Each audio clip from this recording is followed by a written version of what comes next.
서로 한번 인사할까요? 사랑합니다. 축복합니다. 네. 네, 평안하셨어요? 건강하시고. 네. 네.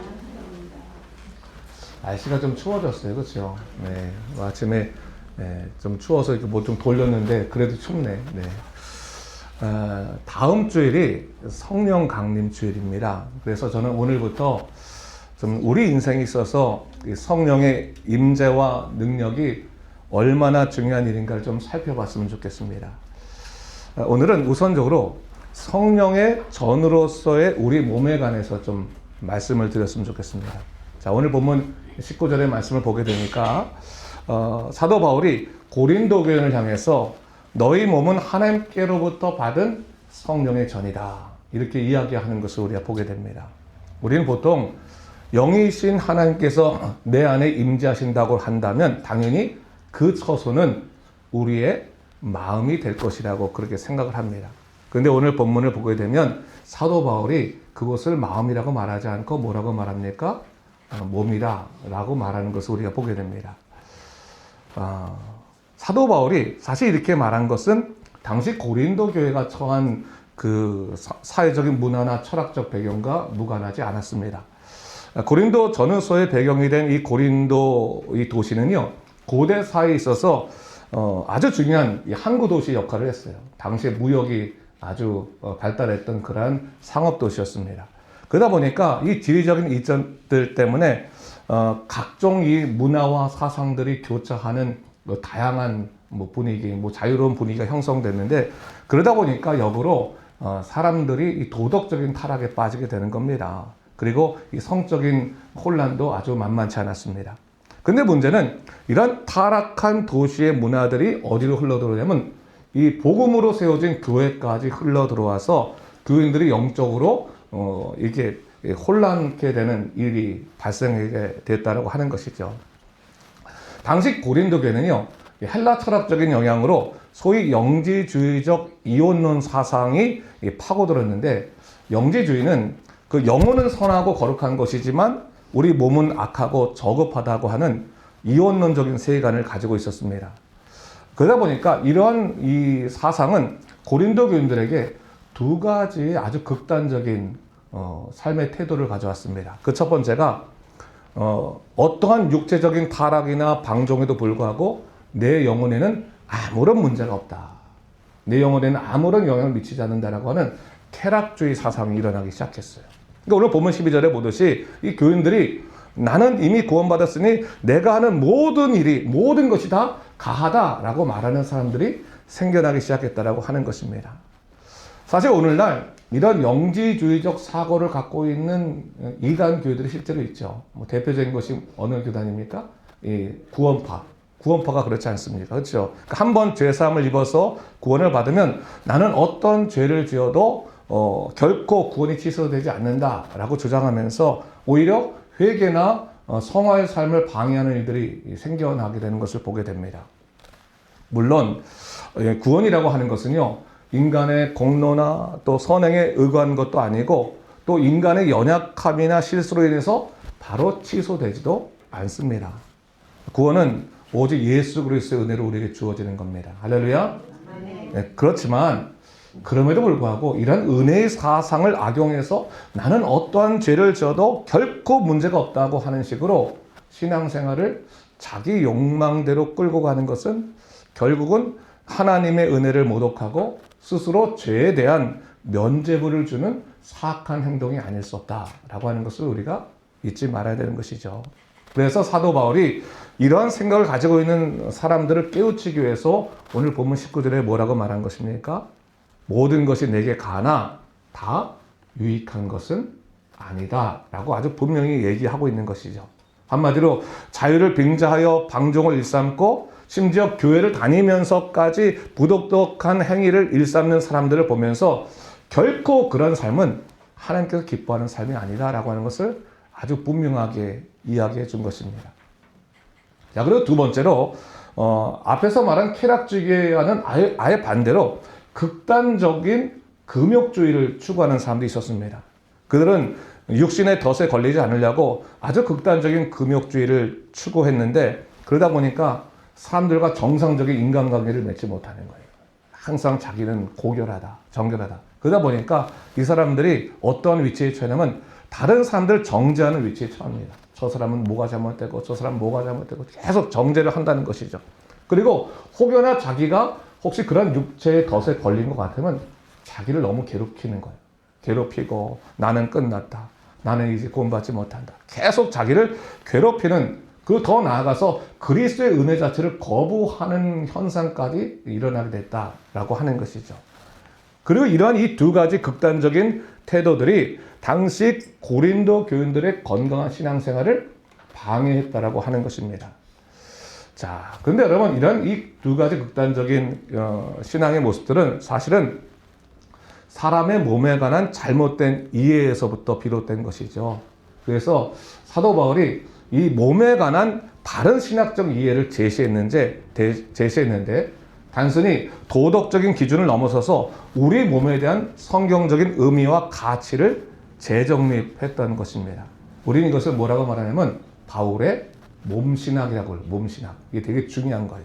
그러니까 헬라어로 몸이라고 하는 말이 뭐냐면 소마라고 하는 단어를 써요. 소마. 이 소마라고 하는 단어는 단순히 육체를 의미하는 게 아니라 우리 육신뿐만 아니라 우리의 생각과 감정이 포함된 존재를 말할 때 소마라고 말해요. 그러니까 사도 바울이 너희 몸을 하나님께 산 제물로 드리라 할 때 그 몸이 뭐야? 소마라고 하는 거죠. 근데 사도 바울이 때로는 우리 육체의 문제를 이야기할 때도 있잖아요. 너희 육체가 너희가 이 소욕이 육체의 소욕이 잘못됐다라고 말할 때는 사륵스라고 하는 단어를 사용해요.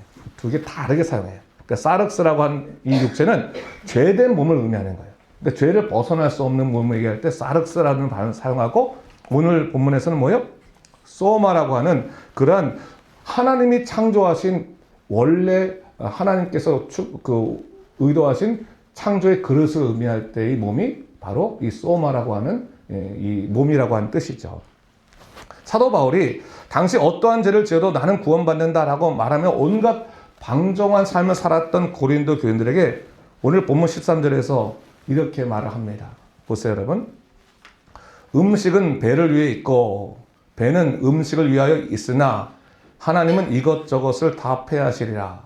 몸은 음란을 위하여 있지 않고 오직 주를 위하여 있으며 주는 몸을 위하여 계시니라. 이렇게 말했어요. 그러니까 당시 이 고린도 교인들이 성적인 욕망을 마치 음식을 먹는 것 같은 자연스러운 생리적인 욕구로 취급하면서 아무 꺼리낌 없이 죄를 졌단 말이죠. 그래서 사도 바울이 단호히 말한 것입니다. 너희들은 마치 너희 몸이 너희의 이 죄된 삶을 위해서 존재하는 것처럼 얘기한다. 마치 너희가 음식이 배를 위해 존재하고 배가 마치 음식을 위해 존재하는 것처럼 그렇게 얘기하는데 그렇지 않다. 사실 너희 몸은 죄된 삶을 위해서 존재하는 것이 아니라 주님을 위해서 존재하는 것이다. 주님을 위해서. 그리고 주님은 또한 너희 몸을 통해서 일하시고 너희와 함께 하신다. 라고 하는 것을 아주 분명하게 이야기를 한 것입니다. 그러면서 사도 바울이 15절에서 이 문제를 더욱더 준엄하게 풀어가는데 이렇게 말합니다. 너희 몸이 그리스도의 지체인 줄을 알지 못하느냐? 내가 그리스도의 지체를 가지고 창녀의 지체를 만들겠느냐? 결코 그럴 수 없느니라. 여러분 이것이 얼마나 강력한 경고입니까? 우리 몸이 그리스도의 몸의 한 부분이고 우리 몸은 이미 그리스도와 연합되어 있다라고 하는 것을 아주 분명하게 이야기하고 있어요.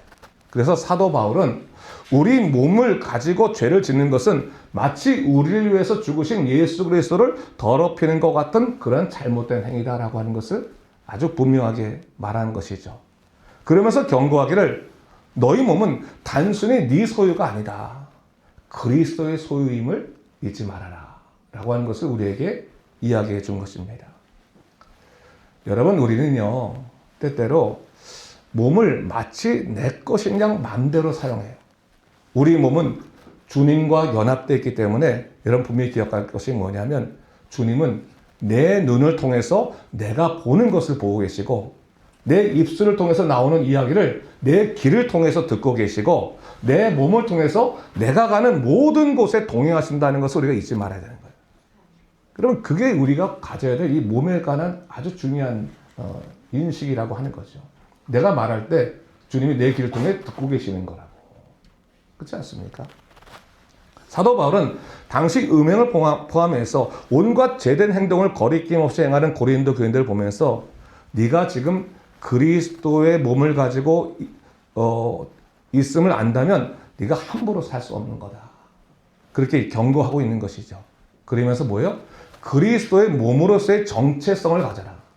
그러니까 내 몸은 그리스도의 몸이다. 나의 육체가 아니라 그리스도의 몸이다. 이렇게 하고 고귀하게 여길 줄 알아야 된다고 하는 거예요. 제가 예전에 한국에 있을 때 어떤 식당에 간 적이 있어요. 식당에 갔는데 한 아기 아빠로 보이는 남자분이 아기 옆에 자기 부인 이제 아기하고 부인 두고 이제 소주를 먹는데 소주를 먹다가 우리 한국 남자들 꼭 이상한 버릇들이 있는 게 있잖아요. 소주를 아기 입에다 대는 거잖아요. 이렇게 대면서 한번 얘야 아빠가 좋아하는 거니까 너도 좋아할 것 같으니까 먹어봐라. 입을 딱 대주니까 이 아기가 어떻게 하겠어요? 기겁을 하면서 막 울죠. 막 놀라고 이 소주가 얼마나 독한 겁니까? 그렇죠? 막 울잖아요. 우니까 애기 우는데 그게 또 귀여워서 막 깔깔대면서 아이고 귀여워 한 잔 더 해 그러면서 이렇게 주는 거예요. 주려고 하면 그 옆에 있던 엄마가 깜짝 놀라서 당신 뭐 하는 거냐고 하면서 야 사람들이 옆에 있는데 남편의 따귀를 촥 때리는 거예요. 다 놀랬지, 그렇죠? 다 놀랬지. 근데 거기 앉아있던 모든 사람들의 생각은 똑같아요. 뭡니까? 맞아도 싸다. 맞아도 싸다. 그렇잖아요. 그러니까 아기 몸이 어떤 몸인지를 분명히 인식하고 있으면 그렇게 함부로 취급할 수 없는 것 아니겠습니까? 근데 여러분 오늘날 우리도 마찬가지예요.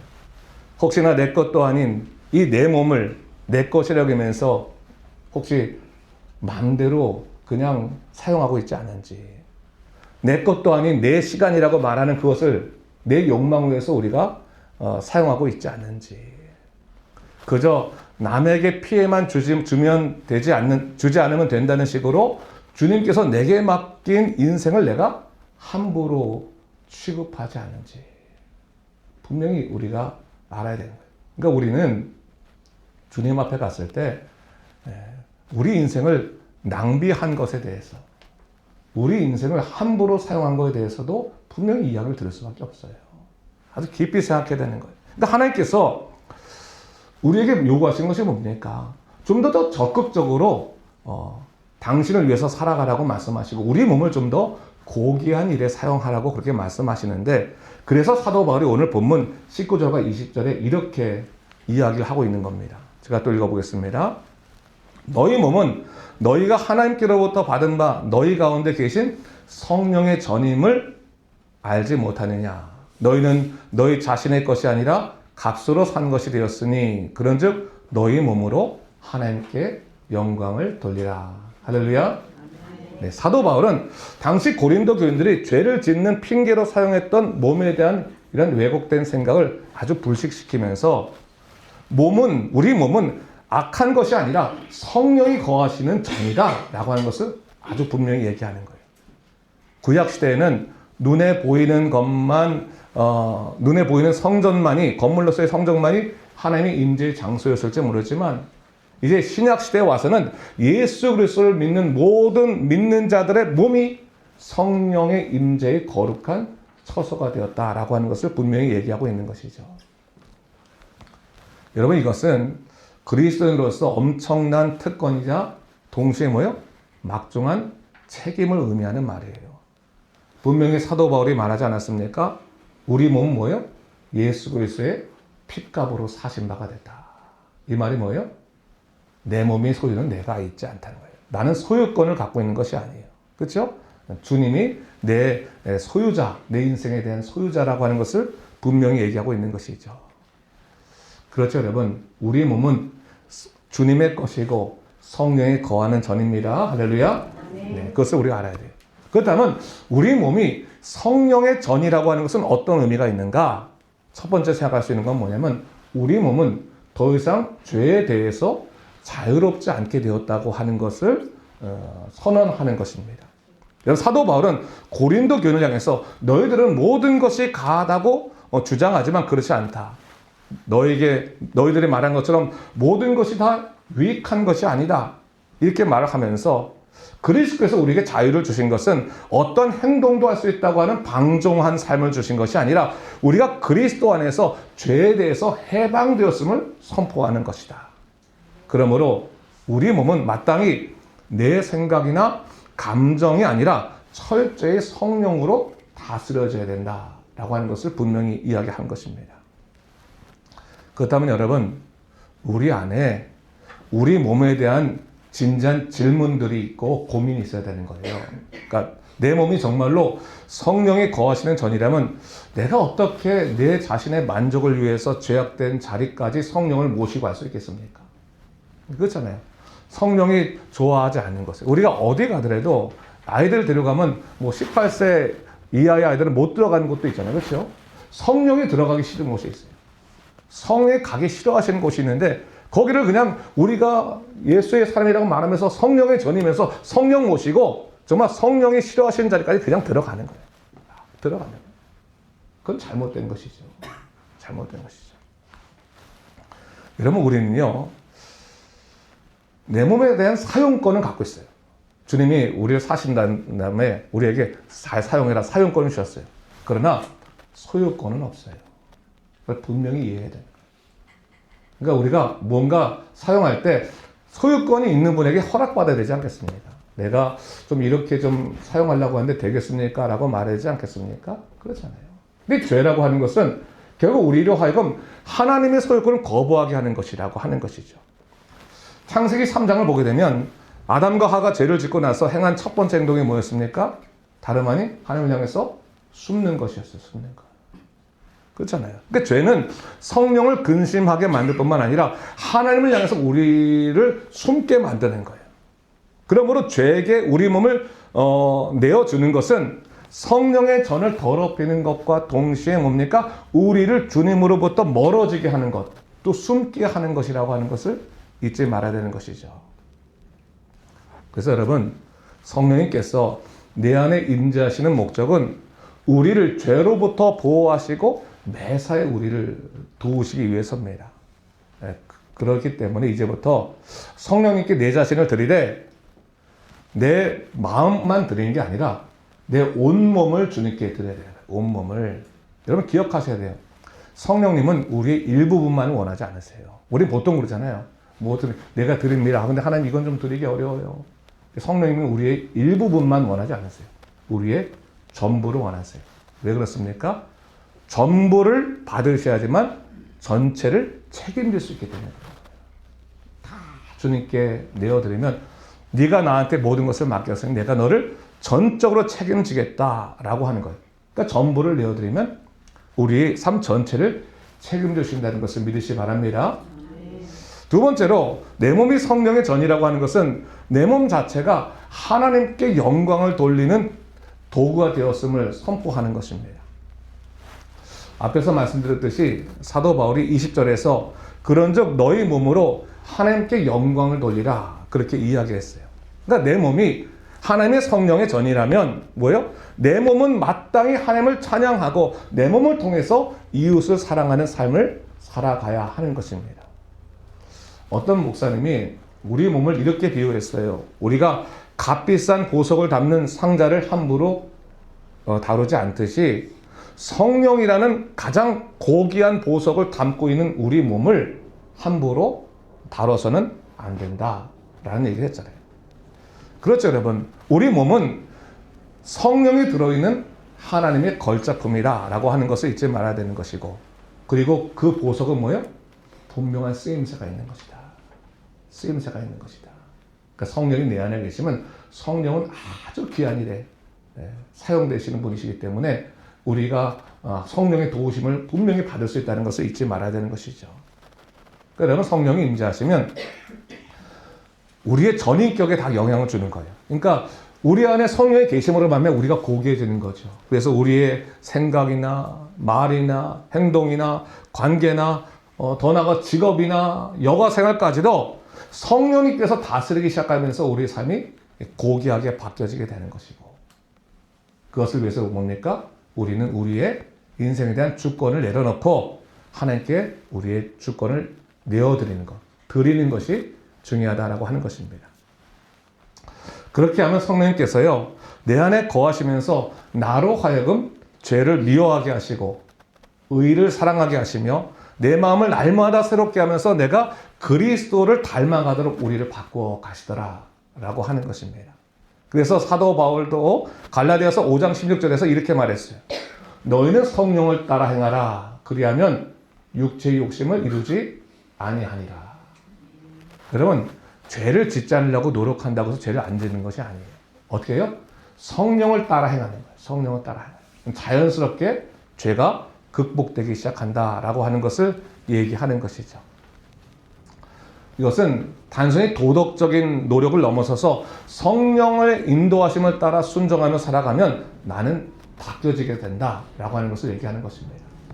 자, 그렇다면 실제적으로 우리가 성령의 전으로서의 우리 몸을 지켜내기 위해서 우리는 어떻게 해야 될 것인가? 짧게 얘기하지만 5가지로 오늘 좀 말씀을 드릴 거예요.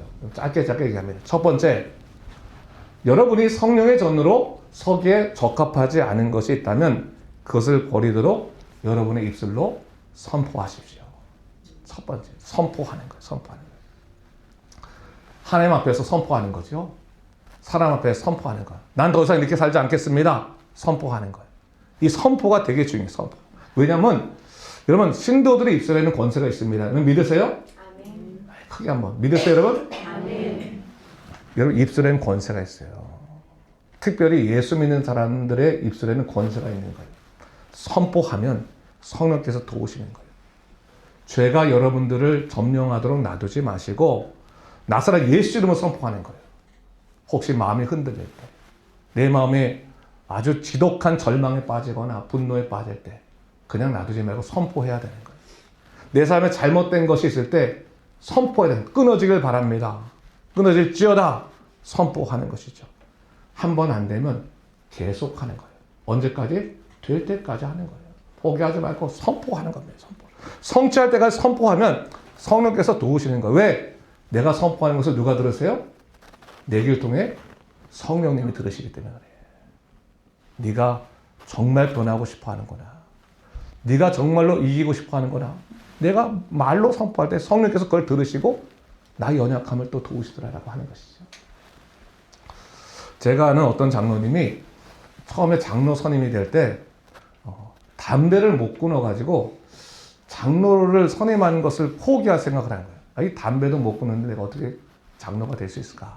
그래서 그 목사님한테 제가 도무지 죽어도 담배를 못 끊겠기 때문에 장로 선임을 내가 하지 말아야겠다고 하면서 목사님을 찾아갔는데 이 벼룩에 낯짝이 있어가지고 도저히 그렇게 말 못해가지고 집에 돌아왔다는 거예요. 집에 돌아와서 있다가 안 되겠어. 선포하자. 갑자기 하는 선포하는 마음이 들더라는 거예요. 그러니까 나서 예수 이름으로 이 담배가 끊어지길 원합니다. 선포를 했다는 거예요. 놀라운 것은 선포하긴 하니까 담배를 끊어지게 시간을 줄어들다가 아예 끊어서 지금은 담배를 전혀 피지 않고 정말로 열심히 장로의 역할을 하는 분이 됐다고 하는 것을 제가 그분에게 직접 들었는데 여러분 이것이 단지 담배뿐이겠습니까? 우리들의 잘못된 습관, 바르지 못한 생각이나 감정들 그것이 무엇이든 간에 성령의 전으로 적합하지 않은 것이 있다면 믿음으로 선포해야 되는 거예요. 저는 선포하기 원합니다. 나서 예수 이름으로 떠나기 원합니다. 그러면요 악한 마귀가 우리를 붙잡지 못하게 되는 것이죠.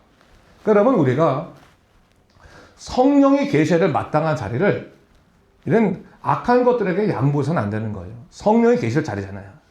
저는 절대로 이 거룩한 고귀한 몸을 양보하지 않겠습니다. 악한 것들에게 양보하지 않겠습니다. 결단하고 선포할 때 성령이 도우시더라고 하는 것이죠.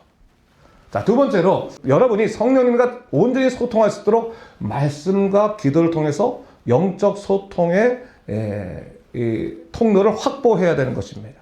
그러니까 여러분 성령의 전으로서 우리 몸을 지키는 가장 거룩한 방법은 끊임없이 이 말씀과 기도로 예수의 피를 수혈받는 거예요. 그러면 우리가 피를 수혈받아야 살잖아요. 그런 것처럼 우리가 말씀은 우리 영혼의 양식이고 기도는 성령과의 아주 긴밀한 소통이고 교제이기 때문에 말씀과 기도를 통해 성령께서는 우리와 소통하시고 더불어 뭐요? 우리가 연약함을 이길 수 있도록, 죄를 이길 수 있도록 도움을 주시더라라고 하는 거예요. 그러니까 자꾸 우리가 채워놔야, 말씀과 기도를 채워야 되는 거예요. 자꾸 자리를, 소통의 이 통로를 확보해야 돼요. 피를 수혈받아야 되는 거예요. 이 중요한 두 번째. 세 번째로, 여러분의 몸이 영적인 재물임을 잊지 말고 매사에 예배자로서의 삶을 지켜내는 것이 중요해요. 로마서 12장 1절 말씀 우리 다 같이 한번 읽어보도록 하겠습니다. 시작. 그러므로 형제들아, 내가 하나님의 모든 자비하심으로 너희를 권하노니 너희 몸을 하나님이 기뻐하시는 거룩한 산제물로 드리라. 이는 너희가 드릴 영적 예배니라. 아멘. 너희 마음을 거룩한 산제물로 드리라고 하지 않고 뭐요? 너희 몸을 거룩한 산제물로 드리라 라고 말했어요. 여러분, 모든 물건에는 다 목적이 있고 사용법이 있어요. 내 마음대로 사용하면 그 물건은 망가집니다. 특별히 우리가 아주 비싼 물건을 누군가에게 빌려오면 우리는 그다음부터 뭐예요? 그 물건 혹시나 망가지면 이게 크게 변상이 되니까 사용법에 충실할 수밖에 없는 거예요. 이게 어떻게 사용하더라. 열심히 사용법을 볼 수밖에 없는 것이죠. 우리도 마찬가지예요. 하나님께서 우리 몸을 뭐예요? 거룩한 산제물이라고 했어요. 산제물은 뭡니까? 예배자라고 하는 거예요. 하나님께 마땅히 드려져야 되는 것이라고 한다면 우리는 어디 있든지 그 자리가 뭐가 돼요? 단을 쌓을 수 있는 자리가 되어야 된다는 것을 잊지 말아야 돼요. 혹시 내가 어느 곳에 갔을 때 단을 쌓아야 되는데 기도하면서 단을 쌓을 수 있는 데가 어딘지를 봐야 되는 거예요. 그래서 술집 가가지고 술 한잔 먹기 전에 자, 우리 같이 기도합시다. 손잡고. 하나님 오늘 소주 10병만 마시겠습니다. 그럴 수 없잖아요. 그렇죠? 그렇잖아요. 우리가 누가 싸울 때 단을 쌓고 싸웁니다. 하나님, 제가 오늘 한바탕 붙으려고 하는데 이기게 하여 주시옵소서 하면서 싸우겠습니까? 단을 쌓을 수 없다면 그것은 뭐예요? 예배자의 삶을 우리가 유지해낼 수가 없다고 하는 것이죠. 그러니까 우리가 단을 쌓을 수 있도록 나는 내 몸 뭐예요? 거룩한 산제물이 되었다라고 하는 것을 잊지 말아야 되는 거예요. 여러분, 때때로 우리의 신앙의 수준은요, 우리의 몸의 위치로 파악될 때가 많이 있습니다. 그러니까 우리가 아무리 나는 신앙이 좋아, 난 예수를 열심히 믿어라고 해도 내 몸의 위치가 어디 있느냐에 따라서 내 신앙은 결정되는 거예요, 사실은. 내 몸의 위치가 하나님께서 기뻐하지 아니하시는 곳에 계속 머물고 있으면 나는 예배자로서의 삶을 바로 살지도 못할 뿐더러 나의 기대와 다르게 나의 신앙의 정도는 그 정도 수준밖에 되지 않는다는 것을 잊지 말아야 되는 거예요. 여러분, 이슬람 사람들 보세요. 무슬림들 얼마나 무섭습니까? 정해진 시간만 딱 되면 메카를 향해서 어느 곳에 있든지 기도를 하잖아요. 아, 근데 그 사람들 보면 무서워요. 근데 우리는 그 사람들보다 기도 생활을 열심히 하고 있거나 아니면 좀 하나님을 바라보고 살려고 노력하고 있습니까? 안 그렇잖아요. 안 그렇잖아요. 그러니까 우리가 재단을 쌓는데 눈치를 볼 때가 많은 거예요. 뭐 제가 이전에 한번 말씀드렸지만 우리가 식당 가서 기도한다 그럴 때도 기도하는 게 그게 창피해가지고 말입니까? 그렇죠? 그냥 기도 못하는 때도 많이 있고 그렇잖아요. 어느 곳에 가서 기도하지 못할 일을 행하면서 마음의 찔림을 받는단 말이죠. 그러면 안 되는 것이죠. 그러니까 어디 있든지 우리가 하나님의 사람으로 바로 서기 위해서는 우리 몸에 대한 관리를 잘해야 되는데 그러기 위해서 여러분 우리가 예수쟁이가 돼야 돼요. 예수쟁이. 한번 따라 여러분, 나는 예수쟁이입니다. 쟁이라는 말이 뭐예요? 전문가라는 뜻이잖아요. 난 예수님을 믿는 예수쟁이입니다. 예수쟁이입니다. 욕쟁이가 아니라 예수쟁이가 돼야 됩니다. 그렇잖아요. 예수쟁이가 돼야 되는 거예요. 영적으로 항상 바로 세워서 어디 가든 예수님 증거하는 사람이 돼야 되는 것이고, 그리고 우리의 몸의 위치 때문에 세상 사람들에게 무시당해서는 안 되는 거예요. 야, 너 예수 믿는다는 사람이 맨날 여기 와 있냐? 몸의 위치 때문에 무시당하면 안 되는 거예요. 우리가 바로 서야 되는 것이죠. 네 번째로, 이것도 되게 중요한 건데, 우리 몸이 성령의 전이기 때문에 육체적으로도 정서적으로도 잘 관리하고 돌봐야 된다고 하는 사실입니다. 여러분, 몸을 함부로 사용하지 마세요. 충분한 휴식도 있어야 되는 거예요. 여러분, 일 중독도 이거 하나님 보시기에 아름다운 거 아닙니다.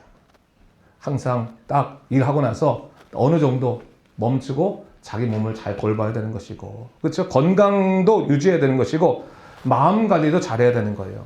좋은 생각 갖는 거죠. 평안한 마음이 있고, 내가 너무 여기에 이끌려가면 난 여기에 이끌려가지 않겠어 하면서 좋은 생각하고 좋은 사람 만나고 그렇지 않습니까? 기도하면서 마음 관리 잘하는 것도 뭐예요? 이게 바로 신앙생활이라는 거예요. 몸 관리를 잘하는 것이 참 중요한 거예요. 그러니까 여러분, 물론 몸 상태가 완벽해야지만 성령이 임재하시는 것은 아니지만 적어도 자기 몸을 소중히 여기고 돌보는 것이 신앙의 일부임을 잊지 말아야 되는 거예요. 약 잘 드세요. 네, 그리고 운동도 잘 하시고 그러면서 몸 관리를 잘하는 것도 되게 중요한 신앙의 일부다라고 하는 것이죠. 그리고 마지막으로 5번째, 건강한 몸으로 이웃을 섬기고 사랑하십시오. 여러분, 우리 몸이 성령의 전이라면 우리 몸을 사용해서 이웃에게 사랑을 베풀고 하나님 나라를 확장하는 일이 마땅한 것입니다. 아픈 자를 위해서 위로하고 가난한 자를 돕는 것, 복음을 전하는 것, 이 모든 것이 성령의 역사 속에서 우리 몸을 통해서 이루어진 일이라는 것을 잊지 말아야 돼요. 저 사람이 예수 믿는 사람인데 저 사람이 우리 공동체에 들어온 다음에 참 위로가 되네. 저 사람이 우리 회사에 들어온 다음에 참 위로가 되네. 그런 말을 해야 될 거 아니에요. 우리가 어디 가서 청소를 한다고 한다면 저 사람이 청소한 다음에 단순히 우리 집이 깨끗해진 것을 넘어서서 우리 집에 진짜 건강한 기운이 들어오는 것 같아 라고 말하는 것, 그게 뭐예요? 예수 믿는 사람이 줄 수 있는 좋은 영적 영향력 아니겠습니까? 그러니까 여러분, 들어와도 복을 받고 나가도 복을 받고, 그렇지 않습니까? 우리 스스로가 우리 주변 사람들을 아주 기쁘게 만들고 그 사람들 행복하게 만들 수 있는 것은 우리가 영적으로도 건강하고 육적으로도 건강할 때 가능한 일이다라고 하는 것입니다. 그래서 마더 테레사 수녀가 이런 말을 한 적이 있어요. 우리는 주님의 손과 발이 되어야 합니다. 바로 그거예요. 그러니까 우리 몸은 하나님의 사랑을 세상에 드러내는 도구이며 값으로 사신 바 존귀한 존재이고 성령이 거하는 거룩한 전임을 잊지 말아야 되는 거예요. 그래서 어디 가 있든지 죄를 범하는데 우리 몸이 사용되는 것이 아니라 뭡니까? 복음이 전파되고 다른 사람이 행복하게 하는데 우리 몸이 사용되어야 한다는 것을 잊지 말아야 하는 거예요. 그래서 항상 뭔가 할 때 내가 저 사람에게 정말로 참 기쁨이 될 수 있을까?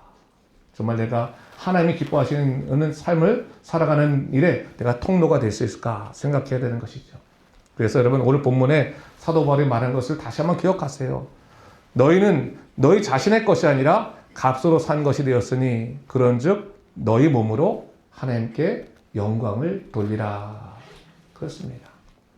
이 말씀이 우리 삶의 기준이 되어야 되는 거예요. 우리의 모든 행위를 인도하는 나침반이 되어야 되는 것이죠. 무엇이 하나님께 영광이 될 것인가 깊이 생각하고 우리 몸을 통해서 성령의 역사가 풍성하게 일어나야 되는 것이고 하나님의 이름이 높임 받으시는 일들이 일어나야 되는 것입니다.